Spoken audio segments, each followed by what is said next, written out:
एक गांव में एक साहूकार अपने परिवार के साथ रहता था। परिवार में उसकी पत्नी, एक बेटी और एक बेटा था। शानदार बंगला, नौकर चाकर, गाड़ियां और सब शानो शौकत का सामान था उसके पास। गरीब लोगों को बहुत ज्यादा सूद यानी ब्याज पर कर्जा देना उसका धंधा था। अक्सर लोग तंगी के दिनों में या किसी त्योहार या ब्याह शादी के मौके पर उस साहूकार से कर्जा ले लेते थे।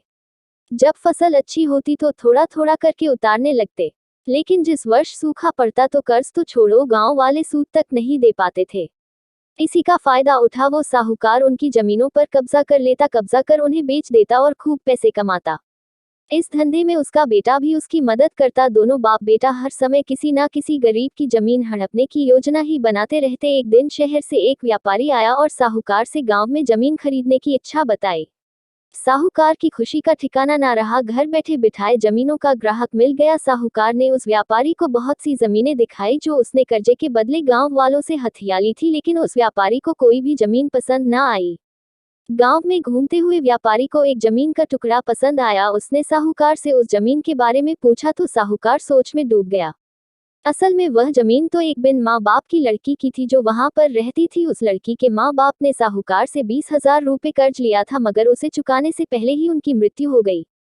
बेसहारा लड़की की हालत देख गांव की पंचायत ने साहूकार से उस जमीन पर कब्जा न करने को कहा। भला पंचायत की बात कैसे टाल सकता था साहूकार, मगर दिल में हमेशा ही उस जमीन पर कब्जा करने की बात सोचता रहता था। आज व्यापारी की इच्छा सुन उसका लालच बाहर आ गया था और उसने जमीन पर कब्जे का मन बना लिया। कर्जे के सारे कागज ले वह उस लड़की के घर पहुंचा और कर्जा वापस करने की बात कही। जब लड़की ने अपनी दुर्दशा बताते हुए और समय मांगा तो साहूकार ने कब्जा करने की धमकी दी। कब्जे की धमकी सुन वह लड़की पंचायत के मुखिया के पास गई और उसकी जमीन को बचाने की दुहाई लगाई। सारे गांव में यह बात आग की तरह फैल गई कि साहूकार उस बेसहारा लड़की की जमीन पर कब्जा करने वाला है। यह बात उड़ते उड़ते साहूकार की बेटी के कान में पड़ी। अपने पिता के लालच की बात सुन उसके मन में बहुत दुख हुआ। उसने अपने पिता से इस बारे में बात करने की कोशिश की, लेकिन साहूकार को तो सिर्फ बहुत बड़ा मुनाफा ही दिख रहा था। उसे बेसहारा लड़की की दुर्दशा या अपनी बेटी की निवेदन का कोई असर न हुआ और उसने उस जमीन पर कब्जे का ऐलान कर दिया। साहूकार की बेटी ने भी जिद पकड़ ली कि उस लड़की की जमीन पर कब्जा न होने देगी, पर अपनी एक न चलती देख उसके दिमाग में एक योजना सूझी। अगले दिन सुबह सुबह वह बेसहारा लड़की और उसके साथ 2 लोग साहूकार के घर पहुंचे और कर्ज की 5,000 की किस्त दे दी। साथ में यह भी कहा कि 3-4 महीनों में कर्ज के बाकी रुपए भी उन्हें मिल जाएंगे। रुपया देने के बाद रसीद ले सब चले गए। चूंकि अब किस्त मिल गई थी इसलिए पंचायत ने भी कब्जा नहीं करने दिया। साहूकार बहुत परेशान था कि आखिर उस लड़की के पास इतना सारा रुपया कहां से आया। कल तक तो वह दाने दाने को तरसती थी और आज 5,000 रुपया दे गई। कुछ भी ना समझ आने पर उसने गांव वालों से भी पूछताछ की, लेकिन कोई भी रुपयों के बारे में नहीं जानता था।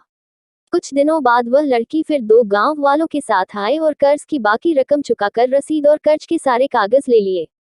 साहूकार परेशान हो गया कि आखिर इस लड़की के पास इतना धन आया कहां से। इस तरह कुछ दिन और बीत गए। एक दिन साहूकार को खबर मिली कि उस बेसहारा लड़की ने अपनी जमीन बेच दी है। कुछ कर तो सकता नहीं था, लेकिन उत्सुकतावश जाकर देखा तो चौंक गया। जमीन पर एक बोर्ड लगा था। उस बोर्ड पर जमीन के मालिक का नाम देख साहूकार की मानो सांसें रुक गई हो। मालिक के नाम के आगे लिखा था उसकी अपनी बेटी और उस लड़की का नाम। वह दौड़ा हुआ घर गया और बेटी से पूछा कि यह क्या तमाशा है। तब उसकी बेटी ने उसे बताया कि उस गरीब लड़की की मदद के लिए उसने अपने सारे गहने बेच डाले ताकि उसकी जमीन आपके कब्जे से बच सके, लेकिन जमीन आपसे छुड़ाते ही उस बेसहारा लड़की ने उदारता दिखाते हुए आधी जमीन मेरे नाम कर दी। बेटी ने उसे समझाया कि आप तो उस लड़की का आखिरी सहारा भी छीन रहे थे, मगर उस लड़की का बड़प्पन तो देखो, उसने जमीन छुड़ाते ही मेरे गहनों के बदले अपनी आधी जमीन मुझे दे दी। यह सब सुन साहूकार को शर्मिंदगी महसूस हुई और उसने भविष्य में कभी किसी की जमीन न हड़पने का वचन दिया। दोस्तों, गरीब लड़की की दर्द भरी कहानी हिंदी कहानी को पढ़ने के लिए धन्यवाद। आपको ये कहानी कैसी लगी नीचे कमेंट करके हमें जरूर बताइएगा। अगर आपको ये कहानी पसंद आई हो तो अपने दोस्तों के साथ जरूर शेयर करें।